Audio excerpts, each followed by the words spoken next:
हिंदू धर्म में एकादशी व्रत का विशेष महत्व है। हिंदू पंचांग की 11वीं तिथि को एकादशी कहते हैं। ये तिथि मास में 2 बार आती है, पूर्णिमा के बाद और अमावस्या के बाद। पूर्णिमा के बाद आने वाली एकादशी को कृष्ण पक्ष की एकादशी और अमावस्या के बाद आने वाली एकादशी को शुक्ल पक्ष की एकादशी कहते हैं।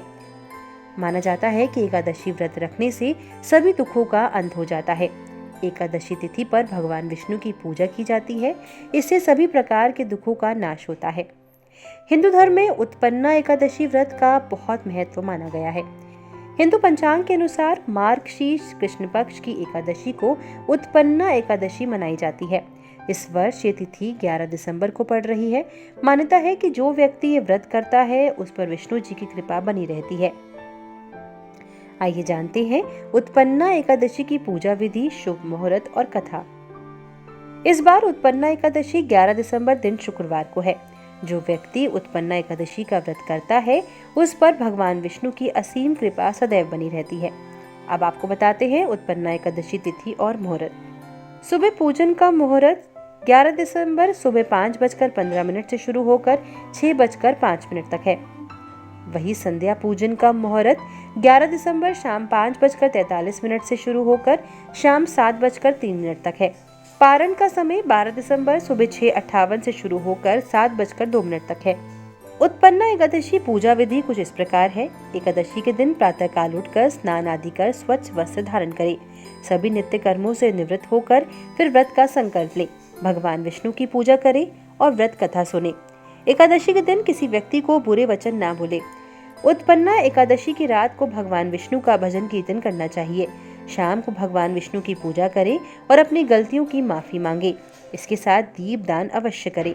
द्वादशी के दिन गरीब या ब्राह्मण को दान दे और शुभ मुहूर्त में पारण करें। ब्राह्मण को भोजन कराए। अपनी क्षमता के अनुसार ब्राह्मण को दान भी दे। उत्पन्ना एकादशी की व्रत कथा कुछ इस प्रकार है। मान्यता है कि एकादशी माता के जन्म की कथा स्वयं कृष्ण ने युधिष्ठिर को सुनाई थी। कथा कुछ इस प्रकार है। सतयुग के समय एक राक्षस था जिसका नाम मूर था। वो इतना शक्तिशाली था कि उसने अपनी शक्ति से स्वर्ग पर विजय हासिल की थी। ऐसे में इंद्रदेव ने विष्णु जी से मदद मांगी। विष्णु जी का मूर दैत्य के साथ युद्ध शुरू हुआ। ये युद्ध कई वर्षों तक चला, लेकिन अंत में विष्णु जी को नींद आने लगी तो वो बद्री का आश्रम में हेमवती नामक गुफा में विश्राम करने चले गए।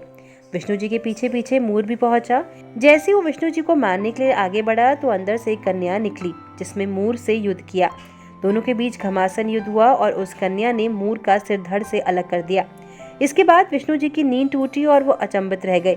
विष्णु जी को कन्या ने विस्तार से पूरी घटना बताई। सब जानने के बाद विष्णु जी ने कन्या को वरदान मांगने को कहा।